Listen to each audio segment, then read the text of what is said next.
Good morning. Welcome back to Bookeemonsters. My name is PK. It is Friday, April the 25th, TGIF.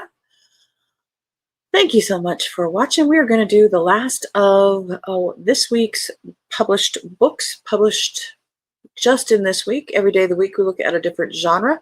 And on Fridays, it is Freeform Friday, so we will be looking at the rest of the Cozy Mysteries from Monday, but there's also 4 that caught my attention otherwise that we will take a look at really quickly. Good morning, Elena. How you doing? She says, happy Friday to everybody in the chat out there. I'm having a great Friday, and today I'm going on a lunch outing. Ooh, nice. And then was it tomorrow that you're going to go to the book sale? I'm going to go to work one more time this week.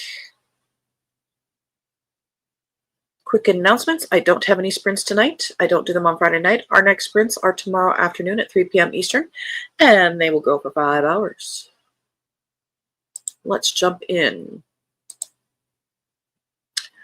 All right, first one here is a James Patterson that somehow was not for me to look at earlier this week. Normally this would be on the Tuesday show, but it got missed, so we're going to add it now.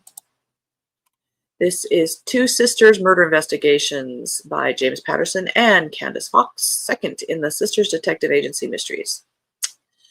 Rhonda and Barbara Baby Bird are half-sisters and full partners in their Los Angeles detective agency. They agree on nothing. Rhonda, a former attorney, takes a by-the-book approach to solving crimes, while teenage Baby relies on her street smarts. But when they take a controversial case of a loner whose popular wife has gone missing, they're accused of being PIs who can't tell a client from a killer. The Bird sisters share a late father, but not much else, except their willingness to fight. Fight the system, fight for the underdog, fight for the truth. If they can stop fighting each other long enough to work together. And I didn't click on it. We'll give it its moment while I take a sip of coffee. Oops.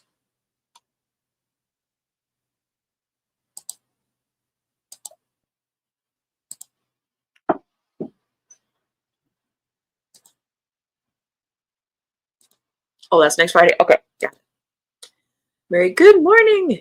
She says good morning to me and Elena. Happy Friday. Hooray. Friday is here. Absolutely. I'm very, very happy. And Elena says morning to Mary. Just got to get through the day. And it's a beautiful day.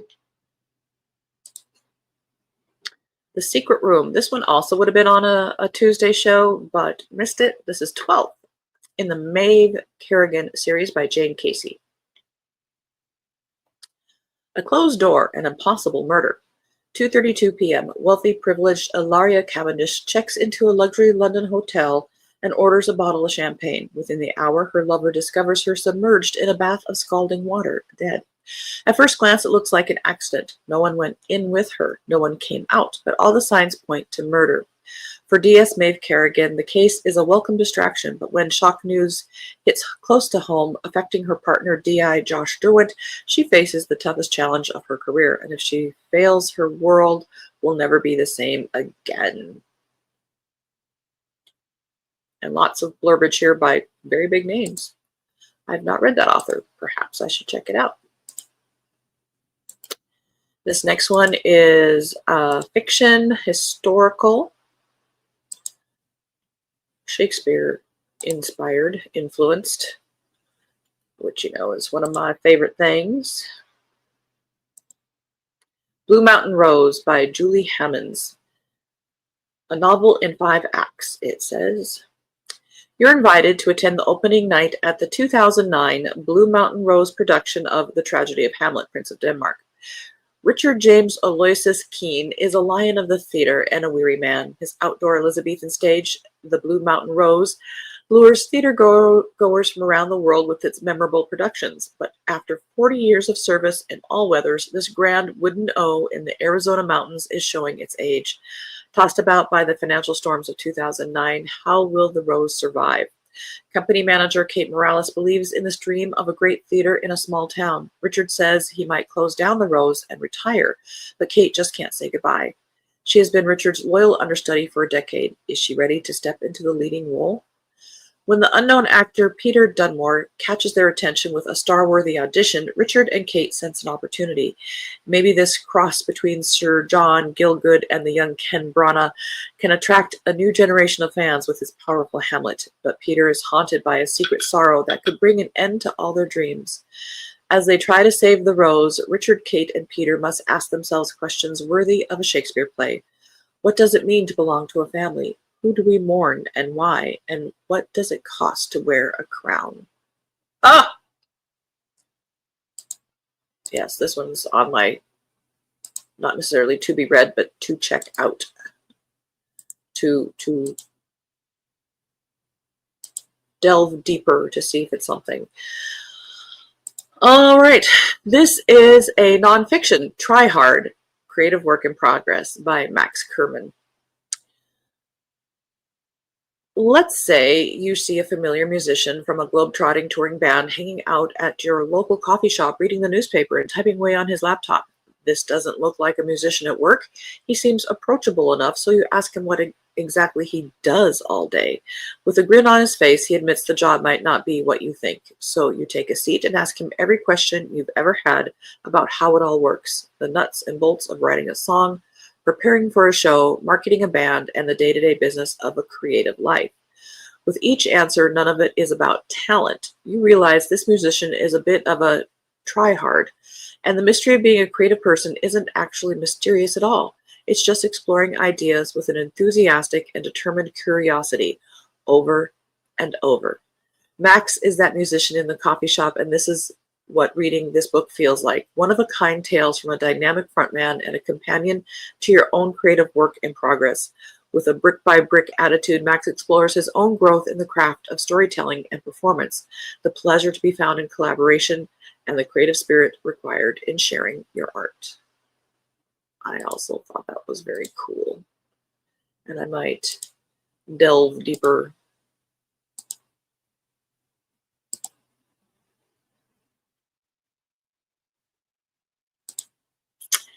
Mary says, like the cover of the Blue Mountain Rose. Indeed. PK is interested, I detect. Absolutely. You detect very well. Kim, good morning, Kim. And Mary says, hi, Kim. All right, let us jump back into Cozy Mysteries. And we're starting from the end of the list and working our way towards the middle. Why? Because we're starting with a historical mystery, and I like this series a lot. This is 12th in the Angus Brody and Michaela Forsyth Murder Mysteries by Carla Simpson. It's called Deadly Ghost. If you have read all of the historical mysteries, why am I drawing a blank? Veronica Speedwell. Sorry, wow, more coffee needed. By Deanna Rayburn. This is right in the same vibe. If you read through them, you want more. This is almost 13 books. This is book number 12, but there is a 13th already on the horizon. I highly recommend this series. Returning from an extended stay in Scotland, life for Michaela and Brody picks up right back where it left off. Brody is immediately tasked with a new case for the agency, while Michaela must attend a reception for the release of her latest novel. But as it always does, intrigue has begun to creep its way back in. While at the reception, Michaela encounters a mysterious woman who bears a striking resemblance to her. But before she can ask any questions, the woman disappears. Days later, Michaela's sister Lenore sees the same woman, raising more questions and bringing back painful memories. The woman claims to be a long-lost half-sister with old letters and documents that seem to support her claim. And there is that undeniable resemblance. But is she who she claims to be? Michaela sets out to investigate, drawing Brody in to support her, even as he cautions that the woman might be telling the truth. Is that might not? Their search takes them into the past as old secrets come to light, from a private hospital in the south of France to a grave in Highgate Cemetery, desperate to expose the truth. But as they both know only too well, awaking old ghosts can be deadly.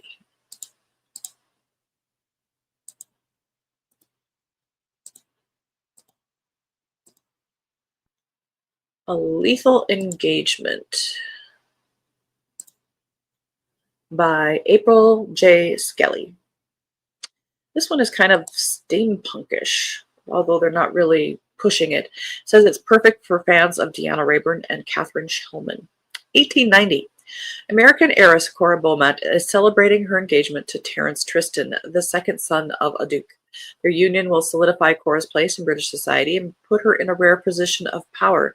But as they embark on the Lady Heir's maiden voyage to England, Cora soon finds that not everyone in society is accepting of her recent engagement, and tensions fly as high as the airship. When a body is discovered the first night on the ship with a calling card for Cora on the victim, she's determined to find the killer hidden among the passengers before they come for her next. As Cora tries to solve the murder without attracting unsavory attention, her fiancé's wandering eye may cause even more problems for her position in society. Gossip travels fast aboard the airship, and bad news could sink the Lady Heir, as well as Cora's own social status before they reach their final destination. When more bodies are discovered, Cora teams up with her soon-to-be brother-in-law Nicholas as they scour the ship for clues. If she fails, it won't only be her reputation visiting the Undertaker. I have a feeling she's going to wind up with Nicholas.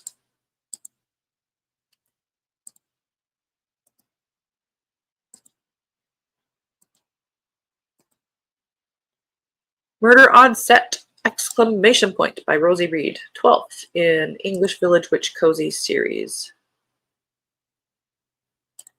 And Kim said hi back to Mary. Today is my other good lunch day. Woo!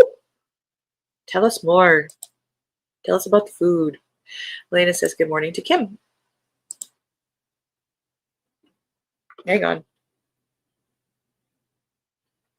Gotta wet the whistle. Spring has arrived in Maiden upon Avon, and novice witch Evelyn Eldritch is delighted to be an extra in the cast of Pride, Prejudice, and Puddings. You know they're going to make that someday. But when an up-and-coming actor is found dead beneath the minstrel gallery, the charming costume drama turns into a real-life murder mystery. While her boyfriend, Detective Inspector Alex Taylor, takes charge of the official investigation, Evelyn has her own magical ways of uncovering the truth. With the help of some questionable spells, meddling ghosts, and her mischievous granny, she's determined to catch the killer before they strike again. At the same time, Evelyn is on a mission to track down an elusive unicorn horn that could unlock Alex's magic. The problem? Only his formidable senior witch mother knows where it's hidden. Determined to get answers, Evelyn tries out a magical truth serum with hilarious consequences. But spells and secrets aside, there's a killer on the loose. Can Evelyn solve the case before the credits roll on another victim, or will this be her final cut?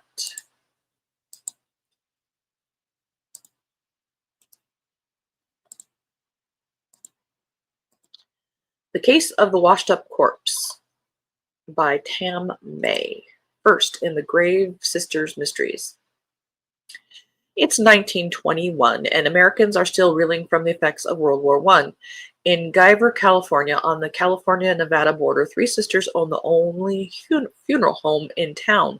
The eldest, Eve, takes care of the administration and accounting. Middle sister Helena uses her scientific and medical knowledge for the more hands-on side of the business. 18-year-old Violet, the youngest, skirts the edge of a flapper lifestyle, preferring parties and jazz to funeral services and burials. Then Guyver County's newly appointed district attorney asks for their assistance identifying the body of a young woman found along a remote part of the river. At first, the police think it's suicide, only it isn't. It's murder. As far as the sisters are concerned, murder is police business. Their business is to see the dead are laid to rest. But District Attorney Oliver Clark needs their help, and they can't say no. What follows is a twisted tale with only a few clues to help untangle it, etc. End of that row. Where are we at? I think we can only look at covers now. Back page Betrayal by Diane Harmon, 14th in the Ozarks Cozy Mystery series. Let's see. Della Fox swore she was through investigating cases, but when a close friend of her deceased husband is arrested for a crime she's sure he didn't commit, walking away isn't an option.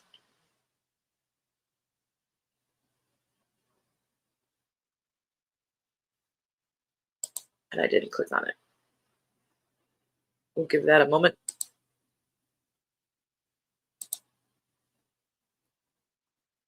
Mary, do you know what you're going to order? Anticipation, she's asking Kim, is such a great part of eating out.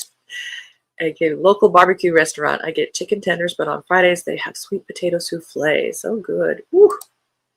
Mary, my mouth is watering. Enjoy. I know you will.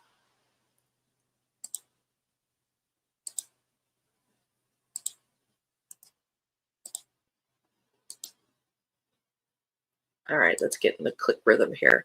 Sins, Ties, and Weekend Demise by Christian Wright, second in an Iris May mystery. When Paula Holt left her newborn twin daughters on the steps of a small-town church 25 years ago, she never imagined how far the ripples of that choice would reach.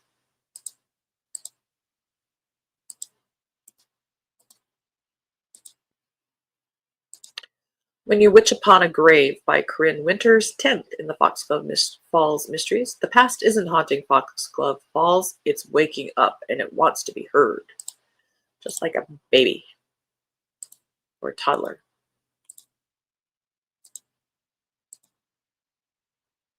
Monkey Shenanigans and a Midnight Murder, a Howdunit by Peyton Stone, related to Bed and Breakfast Mysteries.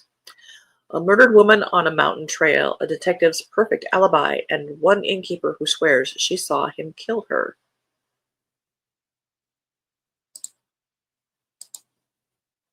End of that row.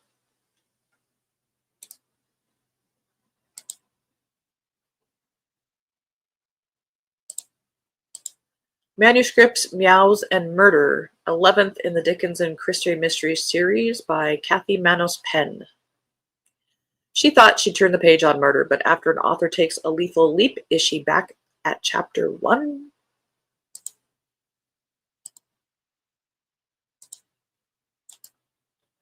Yeah, I know we're going fast, but we want to let everybody at least have a moment in the spotlight. Crafting an Alibi by Barbara Emodi, 5th in the Gasper's Cove Mysteries. Lies, chaos, and an unexpected death. The hunt for a killer begins.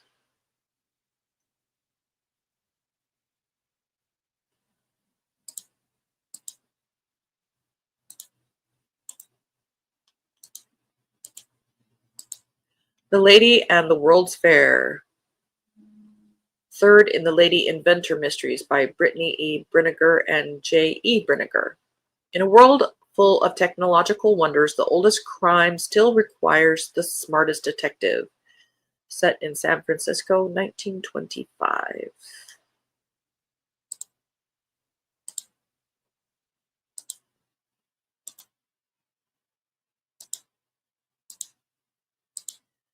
Third Crime's The Charm by Casey Griffin, 2nd in the Charm Island Mystery Series. An untrained witch, a friend in trouble, and a half-baked investigation.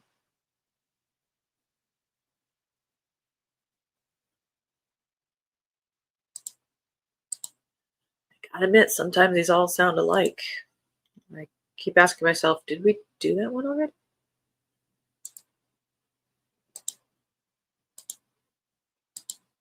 Alligators and Apparitions by Jen Pitts, 3rd in the Witches of the French Quarter Mysteries. Althea is done with games. It's time to right the wrongs that began decades ago. There will be no more murders while she is in New Orleans unless the killer gets to her first. In New Orleans? Good luck. That's a big place.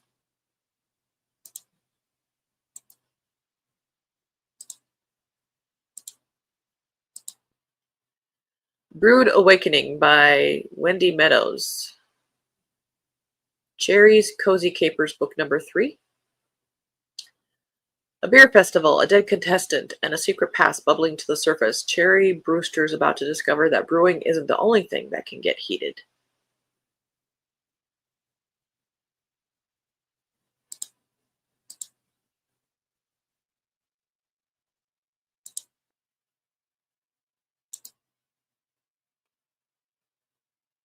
I think I know where we left off on Monday, but let me know. I think we can have a handful more. He says, thanks, I love it. Very popular. 3 locations. My daddy and his brothers have known the owner for years. Oh, cool. When You Witch Upon a Secret, book number 9 by Corinne Winters in the Foxglove Falls Mysteries. A lantern lit in blue. A woman vanished without a trace, and the ley line just started whispering again. There's the cover. And back. I think we have 3 more. And I can't dawdle. We've got a crew leaving early today. The Ferryman Bulls a Strike by Ron Tucker. Second in the Harry Ferryman investigations. Dead mean dead. It's supposed to be men. Men tell no tales, except when Harry's on the case.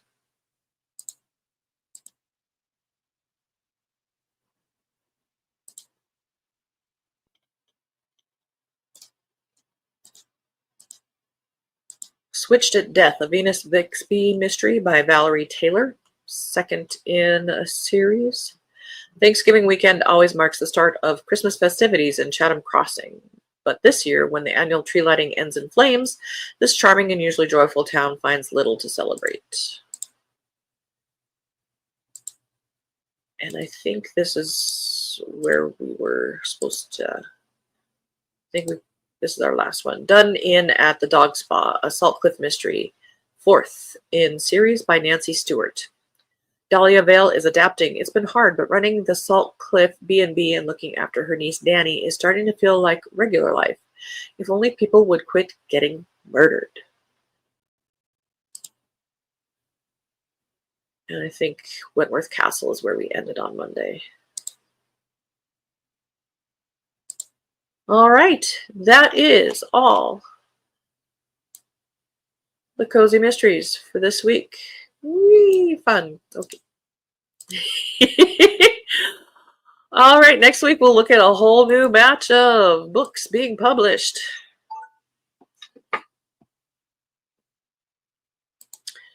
Elena said, I really hate this weather. It is stupid, ugly, and disgusting. Oh, is it raining there? Well, you gotta have rain for things to turn green. Yeah, it's been kind of rainy here too. Kim says, have a great day, y'all. Enjoy your lunch. And Mary, hope everyone has a great day and an outstanding weekend. Back at you, baby. Are you doing any shows this weekend? Elena, see you tomorrow. Alrighty, well, you have a good day, sweetie. And Mary says, thanks. Many thanks. It's been really cold. Oh, yeah.